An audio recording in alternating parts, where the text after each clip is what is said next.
Viewmasters, it's the podcast that we do. Viewmasters, talk about movies that we view. Viewmasters, my friend Eric and me Joe.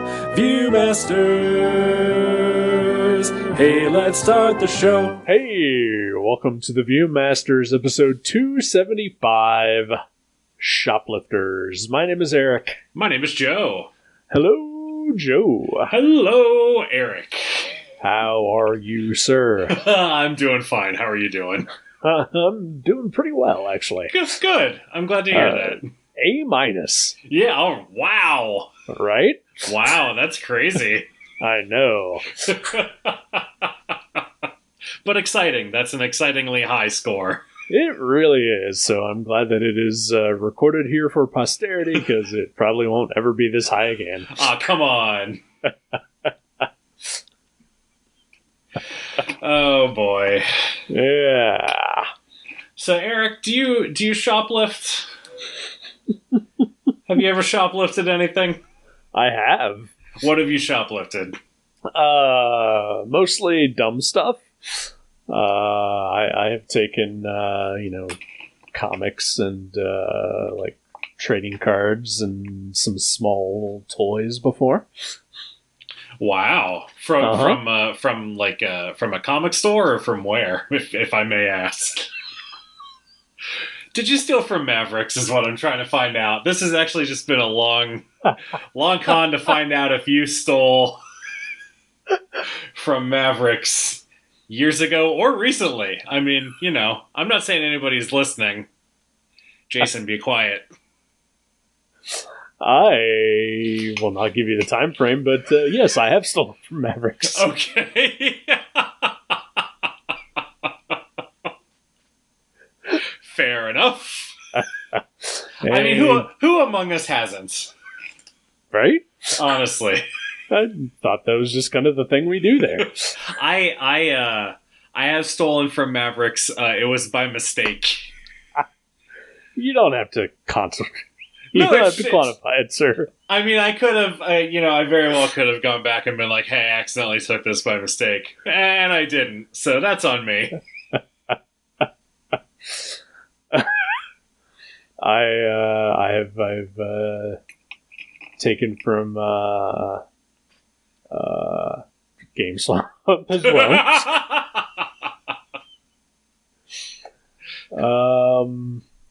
I think my quotes around this proudest moment. Sure.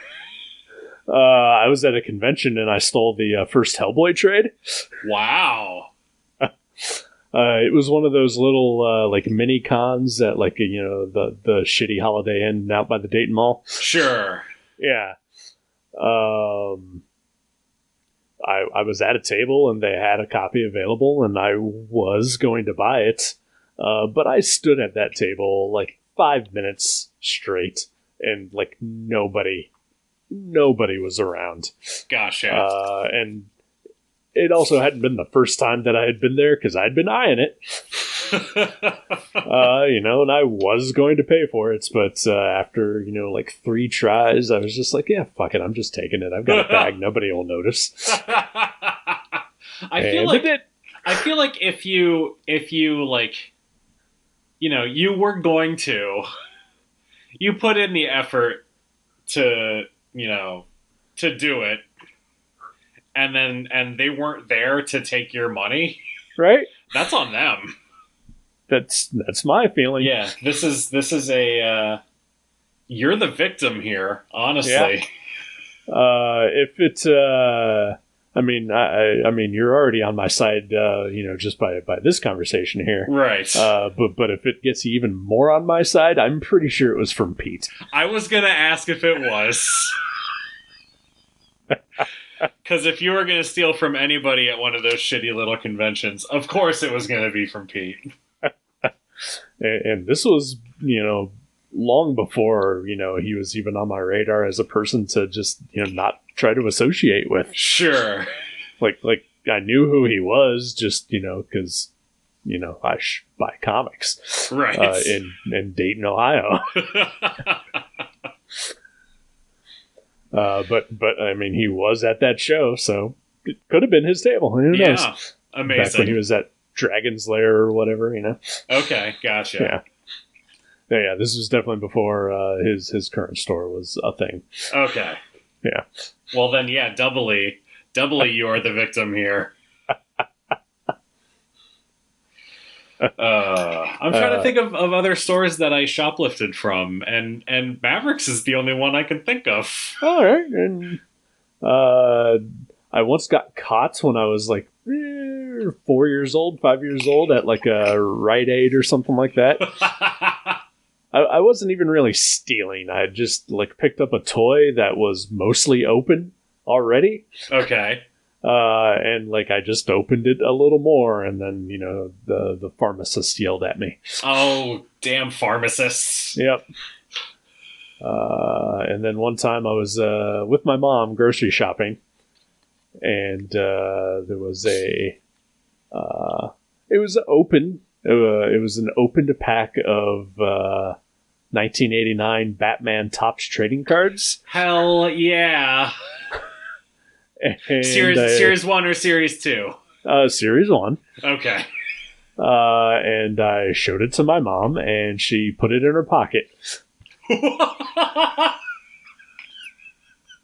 So you were accessory to the crime in that instance. That's awesome. Well, we were a shoplifting family. Yeah, that checks out too. Yeah. Yeah. Which is actually the fully translated title of this movie. The Shoplifting Family? Yes. Awesome. I had zero time to do any research after finishing the movie, so that's spectacular. That's really the only thing that I walked away with from my Wikipedia perusal. Gotcha. But I mean, I also reread the plots because I wasn't quite sure what I had just watched, honestly. It's interesting the way that information is doled out in the movie. Yeah, is interesting. I mean, yeah, I really liked how you learn. I mean, obviously, you learn more about them as the movie goes. Duh, that's how movies work, dumbass. But like their backstories and stuff like that. And how they all came together. I really liked how that was revealed. It's not an expedition. I guess at one point it does sort of become an exposition dump. Yeah. But up until that point, like it's all just like subtle nods to like these characters' pasts, which I do enjoy, and I think it's a storytelling method that probably isn't used as much as it should be. Yeah. Like I would say for 3/4 of the movie, it just sort of feels like this slice of life. Like this is just following these characters, and stuff happens, obviously, right? But it's there's no real big like this is just what their lives are like. Yeah, and then it takes sort of a hard left for that past half an hour. But yeah, I mean, it was I wouldn't say that my enjoyment of it was diminished by that hard left turn. No, not at all. But I do think that the first hour and a half or so is super strong, and then the last half hour is just like, okay, it's fine. Huh. That's sort of how I felt about it. I go the other way, actually. Oh, wow, okay. I was having a hard time getting through this movie. I watched the first 20 minutes or so last night. So I was like, I'll just watch the movie. Got nothing else to do, right? Sure. And 20 minutes in, I was like, I am distracted and my eyes hurt. Like I am not focusing well. Like I can't do this. So I stopped and watched stupid shit. Sure. Well, it's a reading movie too, so it is. But I use subtitles on everything now, so that's true. Okay. I will say part of the problem is that I had my just general Roku subtitles on top of the encoded subtitles of this movie. Oh no. So there'd be dialogue, but there would also just be a caption on top of that says music playing. It's I fucking know there's music playing. God damn it.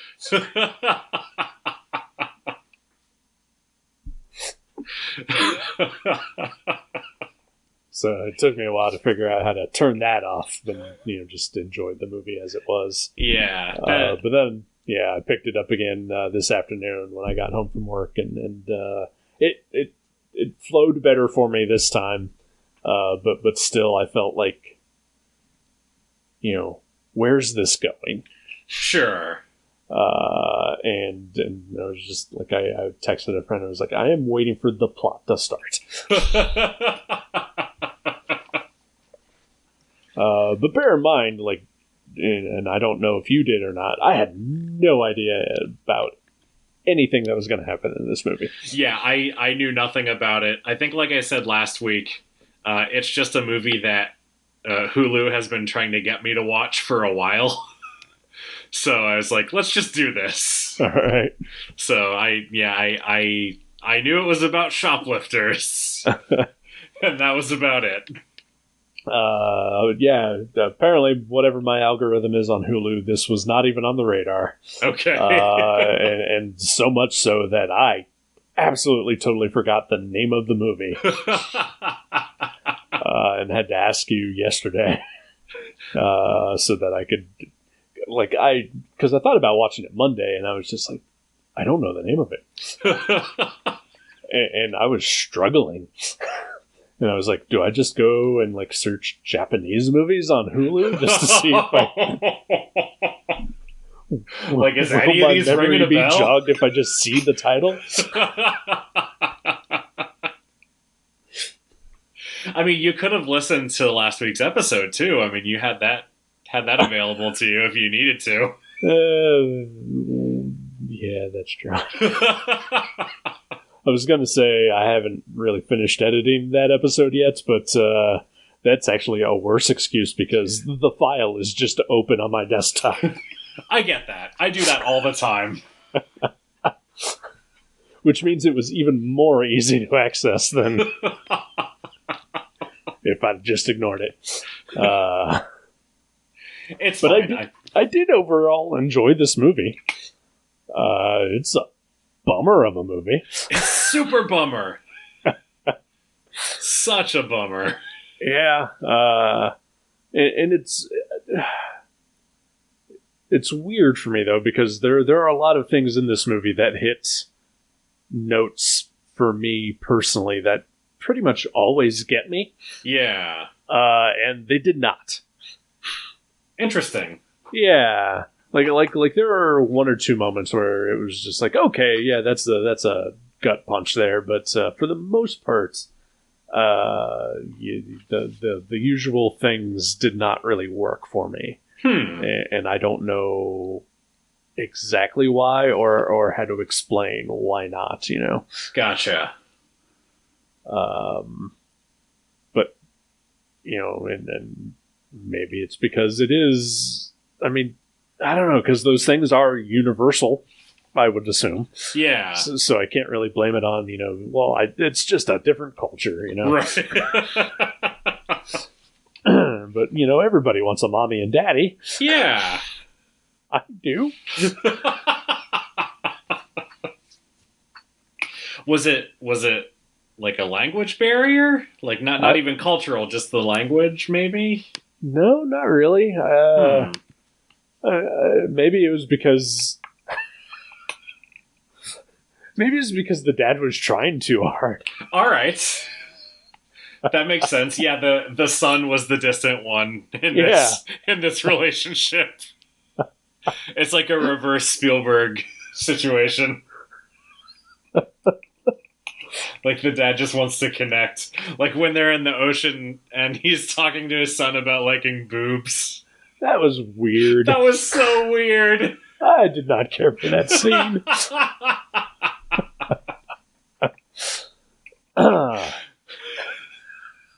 Yeah, it was so weird. Yeah.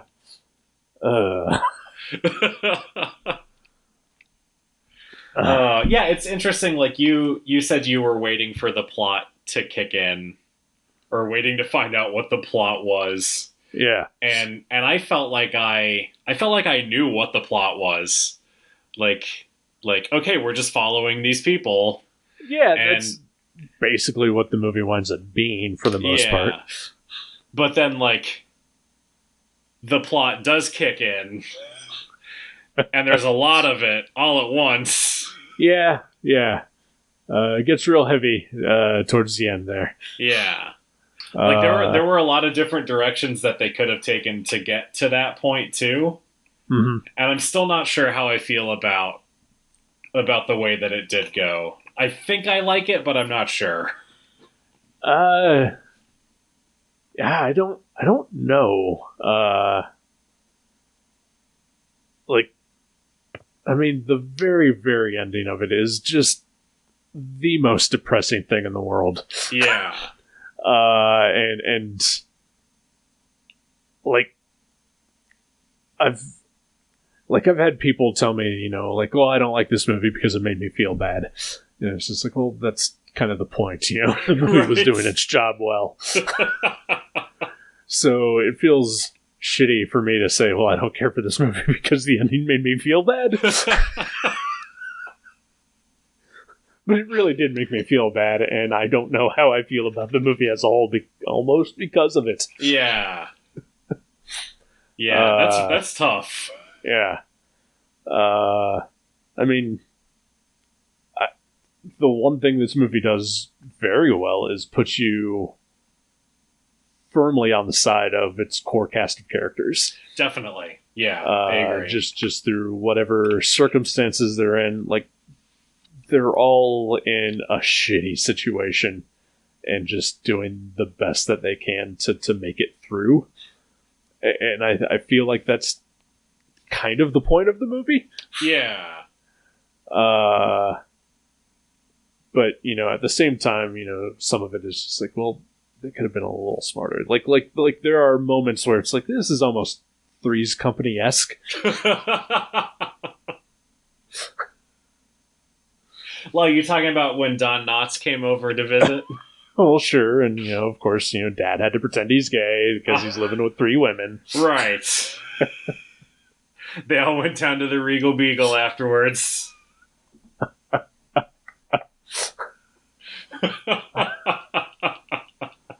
And, of course, you know, they couldn't pay their rent on time. I mean, absolutely not. Oh, man. Yeah, I feel like I'm still sort of processing just my thoughts about the movie. Like yeah. so for the listener who is unfamiliar, the movie is about a family of shoplifters. Yep. We sort of come to learn that they are most all of them are a found family.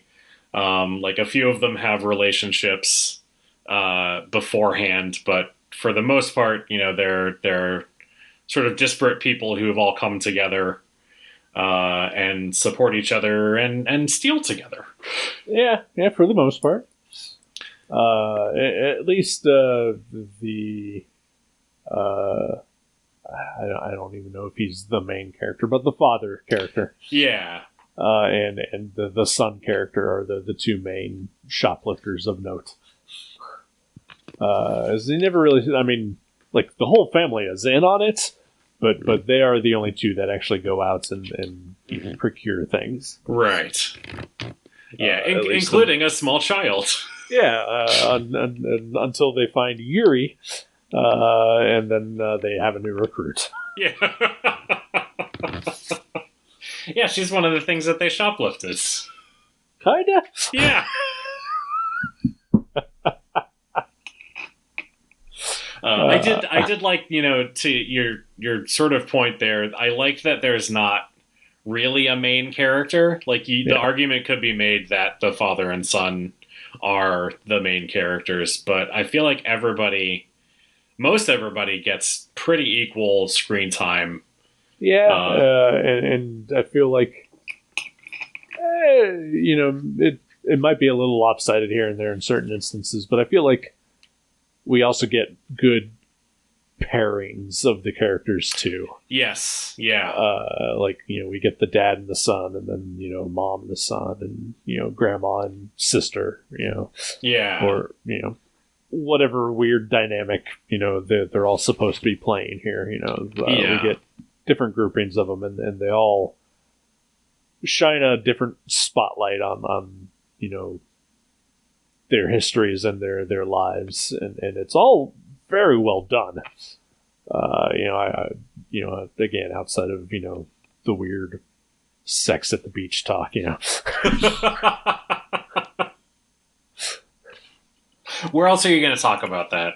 Than when you're frolicking in the ocean, right after you've seen your son figure ogle his aunt figure.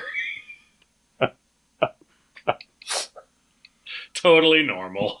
Yeah.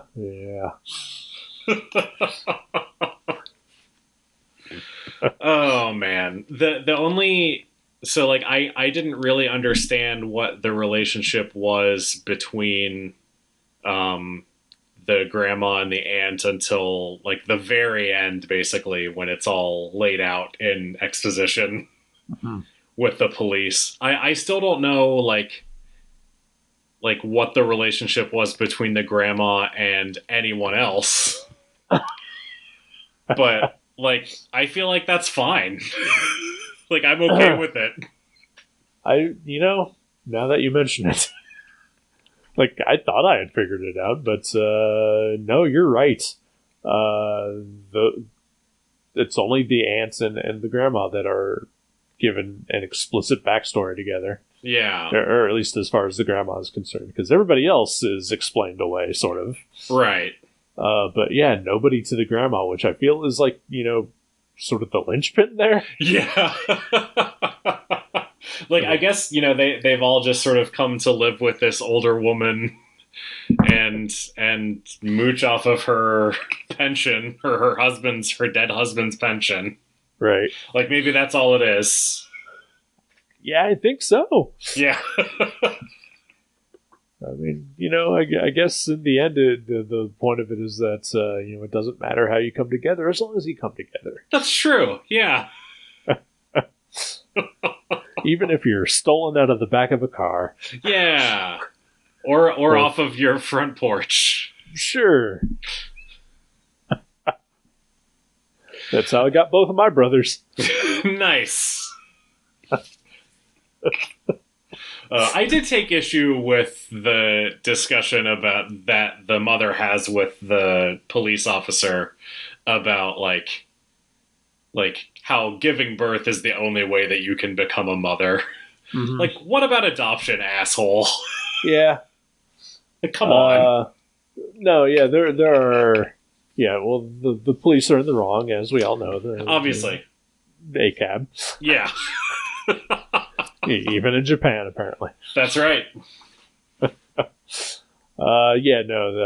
was entirely and maybe that was on purpose to show just how people are unaccepting of a non-traditional family. Yeah, that's true. I hadn't thought about it being on purpose, but yeah, that makes a lot of sense. I guess what bothered me during that entire scene was that sort of I guess the catalyst for the movie itself is that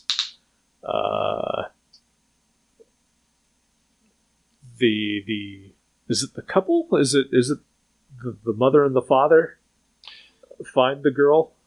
Or is it's the father and the son? The father and the son sort of they're on their way home from the opening shoplifting sequence. Okay. And they find the girl on the porch. And I guess she's been there before. Yes. is what the father says. Like, she's there again, and they decide to, like, she looks hungry, so they decide to take her home. Yeah. Like you do. Sure. I mean, I know you and your wife are very kind of strays. True, that's true. Fair enough. And you've probably tried to lead them home to feed them, and possibly to keep them forever. I know Jenny definitely did when she was younger.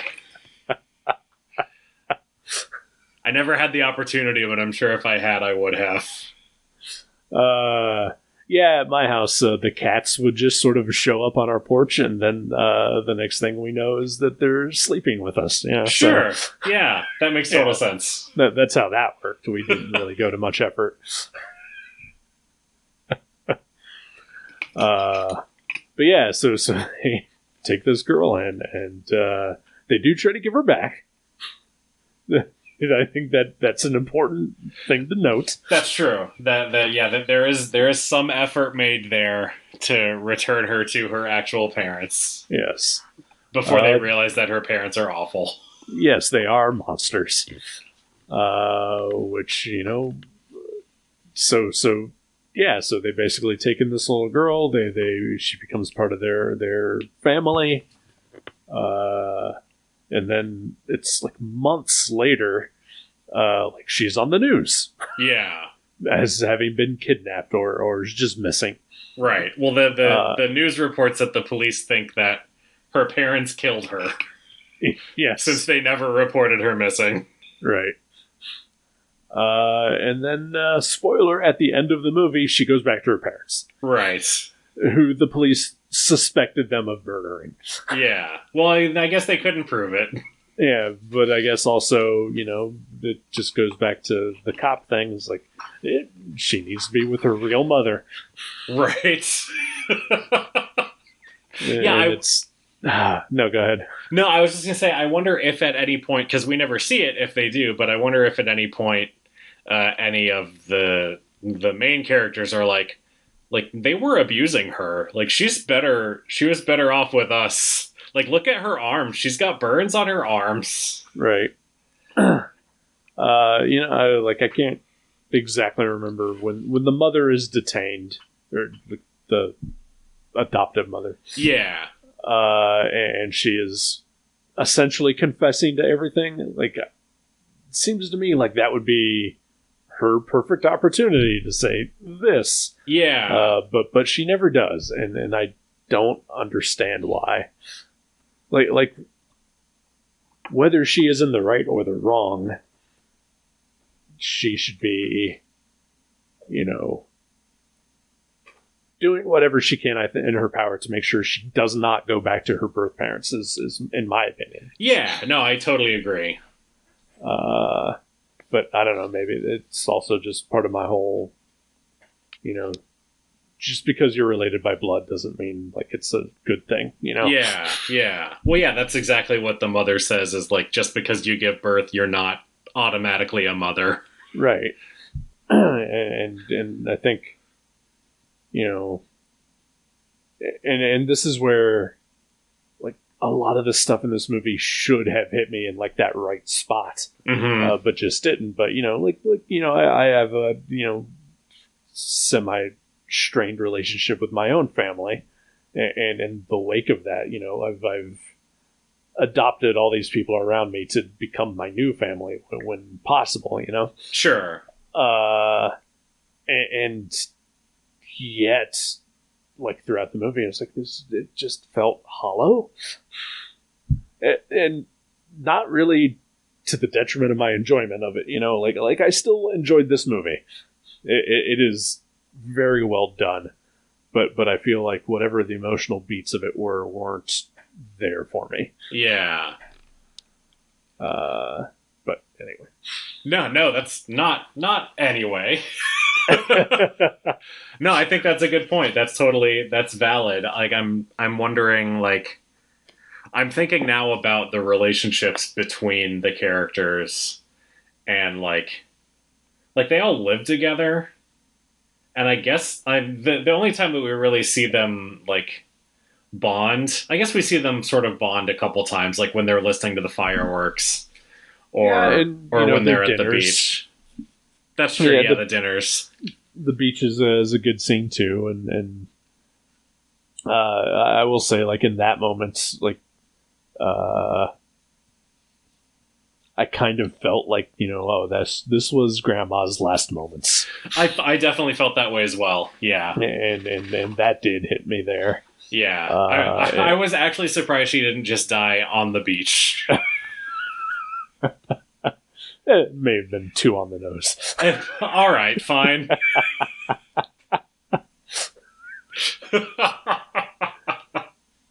And then what? They would have had to bury her in the beach? Or just abandon her. Though I guess if they abandon her, then they couldn't keep drawing her pension, so never mind.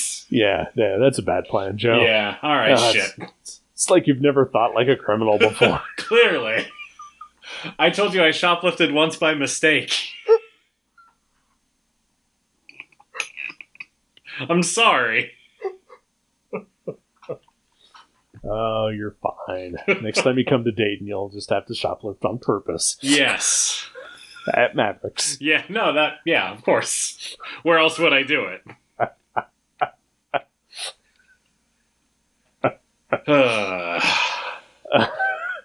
But yeah, like it seems like a lot of their relationships are, sort of business-like. A little bit. I definitely get the feeling like the aunt's older sister, whatever. Yeah. Her relationship is a lot more strained with everybody else. Right. Like nobody really connects with her too much. There are moments here and there, like that when she and the father have like the conversation about, him and his wife having sex. Mm-hmm. Or when she comes home after her day at the sex club. Yeah. Where she lets a guy cry on her lap. Right. Yeah. Which is apparently the best day ever for her. Sure. I mean, if I cry in a woman's lap, it's a pretty good day for me too. Yeah. Goals. Sure, yeah. Oh boy. That was like, had it been just a slice of life type thing, mm-hmm. There are things about the movie that would not have bothered me that did end up bothering me because of the plot of it all. Mm-hmm. And I think that her relationship with man number 4 or whatever his name was. Mr. 4. Mr. 4, thank you. Like, her relationship with that guy was not, like... healthy? Well, it wasn't developed enough for me. Okay. Like, what is this relationship? Like, obviously we know, patron and employee. Right. But beyond that, it seemed like it was being set up for something more, or like we were going to learn something more about Mr. 4, and it just didn't go anywhere. Like that part felt weird to me in retrospect. Again, if it had been just like a slice of life and their lives, continued as usual at the end, then I would have been okay with it, because it's like, okay, this is just a snapshot. But right. But once plot was introduced into the movie, all bets were back on, basically, for me. Yeah, it did feel like it was being set up, and then like after it's not a twist, but the turn of the plot, I guess. Yeah. When we see her, like, talking to the police and learning, certain things, then we see her go back to the grandma's house, I think. Yeah. But then that is the last time we ever see her. Right. Like she is never touched on again, but we get follow-ups with, the rest. But never her again.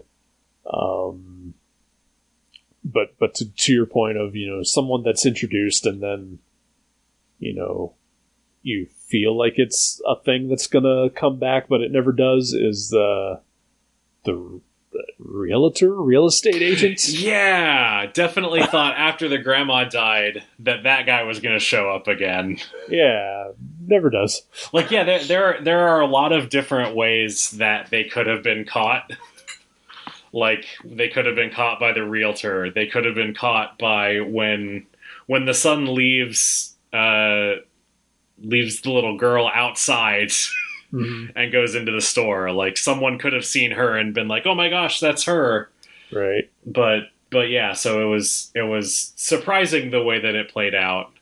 There were a lot of sort of red herrings, which is weird. It didn't feel like a mystery to me. No, not at all. But also, like, the guy that brings the father home, like, after he twists his ankle. Right. Like, that's another one of those that could come back, but it never does. He never goes back to that job. The woman who worked with the mother, who knew.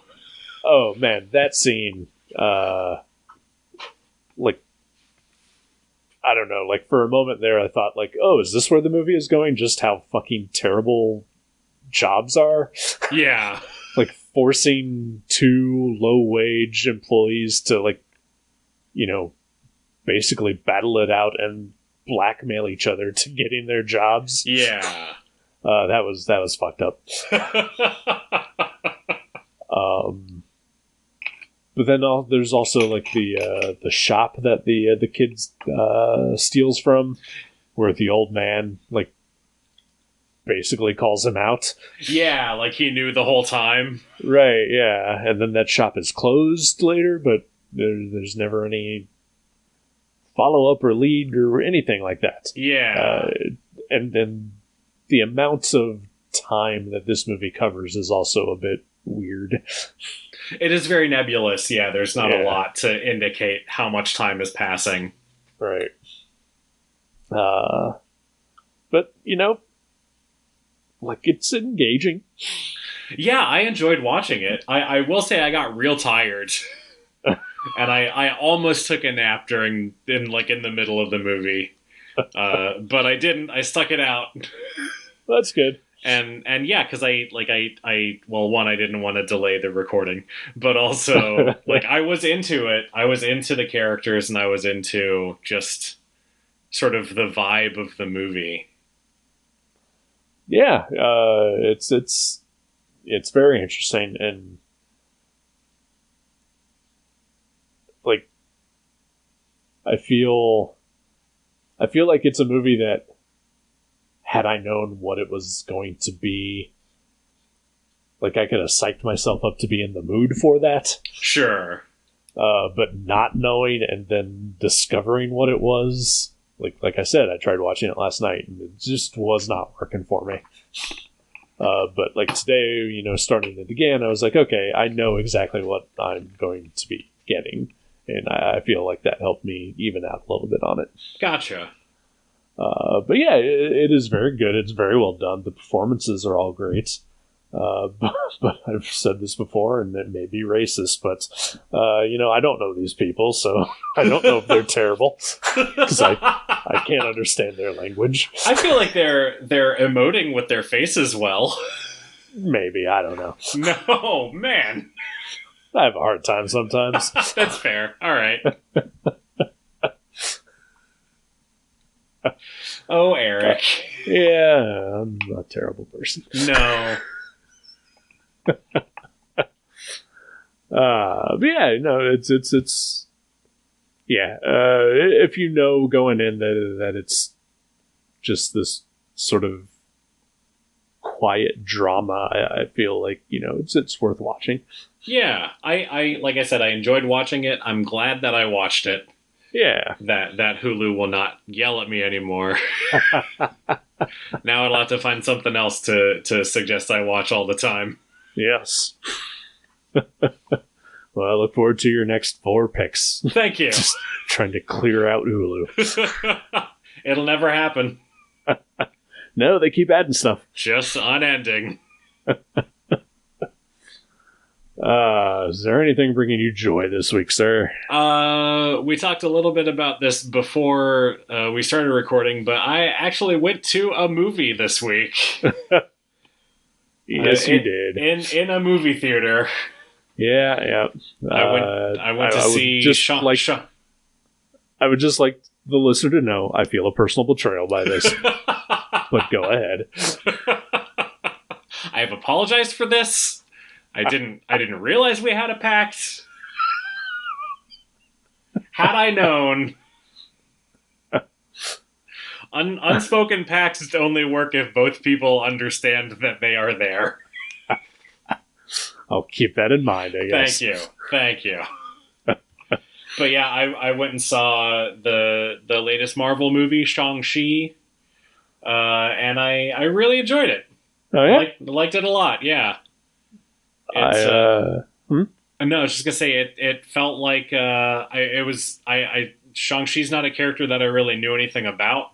Same. So like it was I feel like a good introduction to the character. And I liked the actor playing him, and I liked the supporting cast, and yeah, it was just it was almost like an Iron Man style origin story. Mm-hmm. We talked a little while back about when we were talking about Steel, right. About where does this fit into the larger universe, and it doesn't matter. That's good. So yeah, I really enjoyed it. Yeah, I am looking forward to seeing it. I was excited to see it, but I'm just not comfortable going to a theater yet. I get it. I went to a comic convention and I came out healthy, so I feel invincible. Plus, it was the middle of the day on a Tuesday. If I was gonna go to the movies, that's when I'm gonna do it. I mean, that's fine, I guess. How about you? I would say last Thursday was the series finale of Brooklyn Nine-Nine, and I loved it. I felt it was a pretty perfect ending. I agree, definitely. Yeah. Go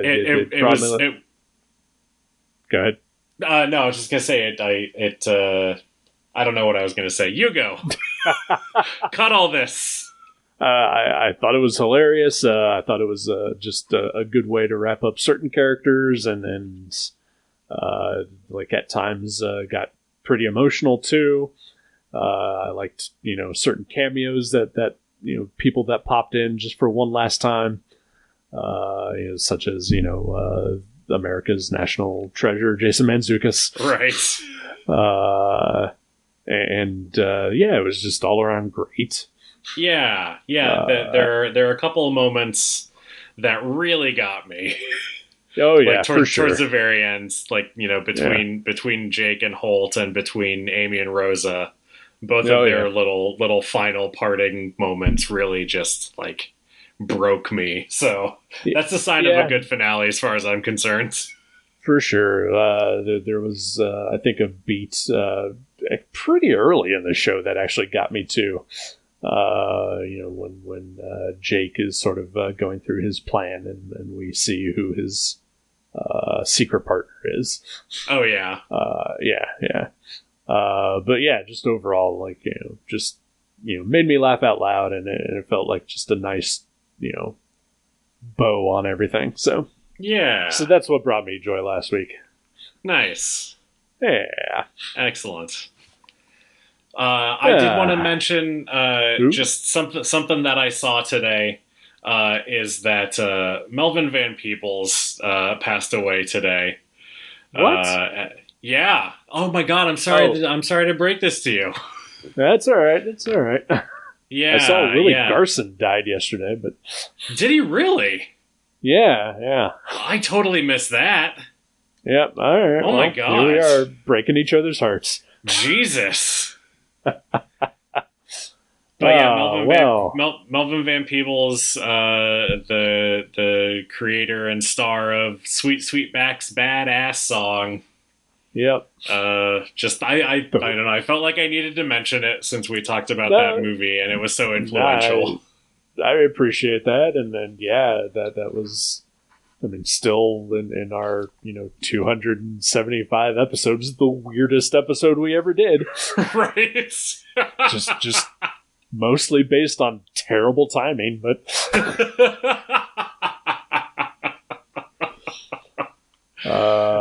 man.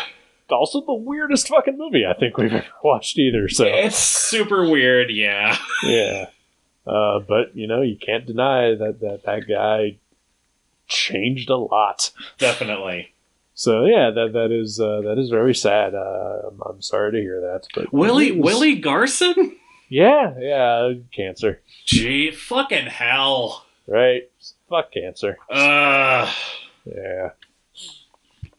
Anyway, sorry. Real downer. Yeah. Do you want to pick a movie for next week? I am going to pick a movie for next week. Okay. So as the listener may or may not know, we bank these about a month or so in advance. And if I've done my podcast math correctly, my next episode will fall the week of Halloween. Ooh. So I'm going to pick something that seems like it should be in the spirit.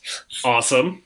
I was just going to pick just a flat-out horror movie, but I was searching through various streaming services and I couldn't find something.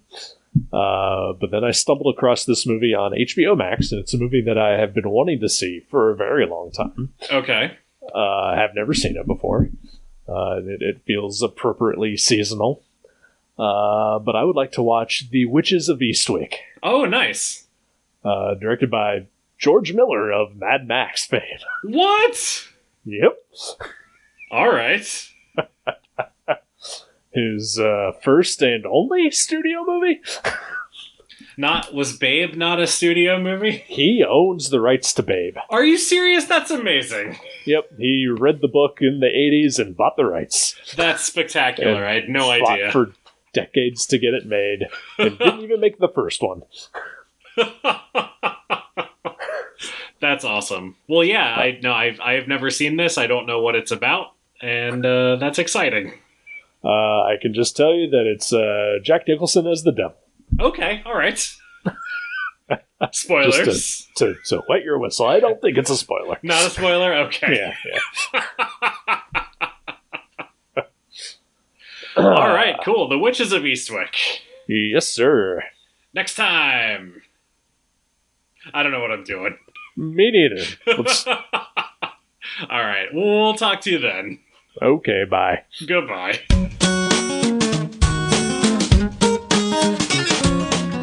Thank you for listening to The Viewmasters. You can subscribe to the show directly at view.guttertrash.net or at iTunes and leave us a review. Visit view.guttertrash.net for email information and links to Facebook and Twitter. We'll see you next time on The Viewmasters.